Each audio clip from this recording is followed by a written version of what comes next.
Halo, selamat pagi Bapak, Ibu, dan Saudara yang dikasihi oleh Tuhan. Kita akan melanjutkan pembacaan firman Tuhan dari kitab Imamat pasal 6 ayat 14 sampai ayat yang ke-30. Demikian firman Tuhan. Inilah hukum tentang kurban sajian. Anak-anak Harun haruslah membawanya ke hadapan Tuhan ke depan mezbah. Setelah dikhususkan dari kurban sajian itu, segenggam tepung yang terbaik dengan minyak, serta seluruh kemenyan yang di atas kurban sajian itu. Maka haruslah semuanya dibakar di atas mezbah, sehingga baunya menyenangkan sebagai bagian ingat-ingatannya bagi Tuhan. Selebihnya haruslah dimakan oleh Harun dan anak-anaknya. Haruslah itu dimakan sebagai roti yang tidak beragi di suatu tempat yang kudus. Haruslah mereka memakannya di depan pelataran kemah pertemuan. Janganlah itu dibakar beragi. Telah kuberikan itu sebagai bagian mereka daripada segala kurban api-apianku. Itulah bagian Maha Kudus, sama seperti kurban penghapus dosa dan kurban penghapus salah. Setiap laki-laki di antara anak-anak Harun haruslah memakannya. Itulah suatu ketetapan untuk selamanya bagi kamu turun-temurun. Itulah bagianmu dari segala kurban api-apian Tuhan. Setiap orang yang kena kepada kurban-kurban itu menjadi kudus. Tuhan berfirman kepada Musa, "Inilah persembahan Harun dan anak-anaknya yang kudus dipersembahkan oleh mereka kepada Tuhan pada hari ia diurapi. 1/10 eva tepung yang terbaik sebagai kurban sajian yang tetap, setengahnya pada waktu pagi dan setengahnya pada waktu petang. Haruslah itu diolah di atas panggangan bersama-sama minyak.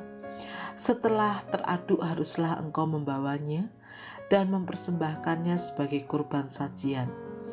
Sesudah dibakar dan berpotong-potong sebagai bau yang menyenangkan bagi Tuhan, dan imam dari antara anak-anaknya yang diurapi sebagai penggantinya, haruslah mengolahnya. Itulah suatu ketetapan untuk selamanya. Seluruhnya haruslah dibakar bagi Tuhan. Tiap-tiap kurban sajian dari seorang imam itu haruslah menjadi kurban yang terbakar seluruhnya. Janganlah dimakan." Tuhan berfirman kepada Musa demikian, "Katakanlah kepada Harun dan anak-anaknya, inilah hukum tentang kurban penghapus dosa. Di tempat kurban bakaran disembelih, disitulah harus dipersembahkan kurban penghapus dosa di hadapan Tuhan. Itulah persembahan Maha Kudus. Imam yang mempersembahkan kurban penghapus dosa itulah yang harus memakannya. Haruslah itu dimakan di suatu tempat yang kudus, di pelataran kemah pertemuan. Setiap orang yang kena kepada daging kurban itu menjadi kudus. Dan bila darahnya ada yang terpecik kepada sesuatu pakaian, haruslah engkau mencuci pakaian itu di suatu tempat yang kudus. Dan belanga tanah tempat kurban itu dimasak haruslah dipecahkan. Dan jikalau dimasak dalam belanga tembaga, haruslah belanga itu digosok dan dibasuh dengan air. Setiap laki-laki di antara para imam haruslah memakannya. Itulah persembahan Maha Kudus. Tetapi setiap kurban penghapus dosa yang dari darahnya dibawa sebagian ke dalam kemah pertemuan untuk mengadakan pendamaian di dalam tempat kudus, janganlah dimakan, melainkan dibakar habis dengan api."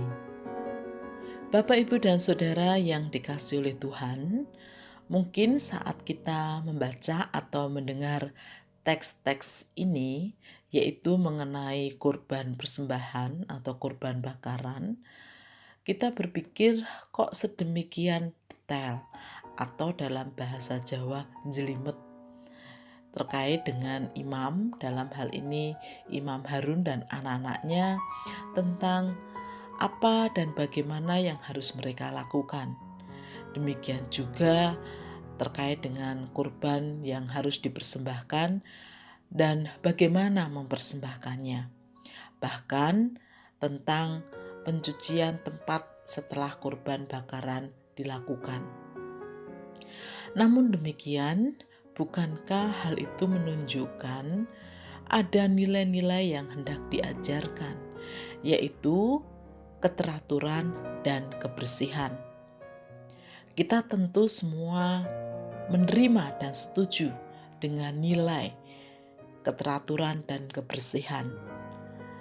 Apalagi hal itu juga dipraktekkan baik dalam kehidupan di rumah atau di keluarga, di gereja atau tempat ibadah kita, maupun di masyarakat. Nilai keteraturan dan kebersihan mendatangkan kebaikan bersama, bukan? Oleh karena itu, mari kita belajar melakukannya dimanapun kita berada. Mari kita berdoa. Tuhan Yesus, terima kasih bahwa di balik semua hal yang nampaknya rumit atau demikian detail atau jelimet, namun ternyata disitulah ada pelajaran penting yang boleh kami dapatkan, yaitu nilai keteraturan dan kebersihan. Karena sejatinya dalam kehidupan kami baik pribadi maupun bersama, dua nilai itu menjadi penting. Tolong kami untuk dapat melakukannya dimanapun kami berada, sehingga mendatangkan kebaikan bersama. Di dalam nama Tuhan Yesus kami berdoa. Amin.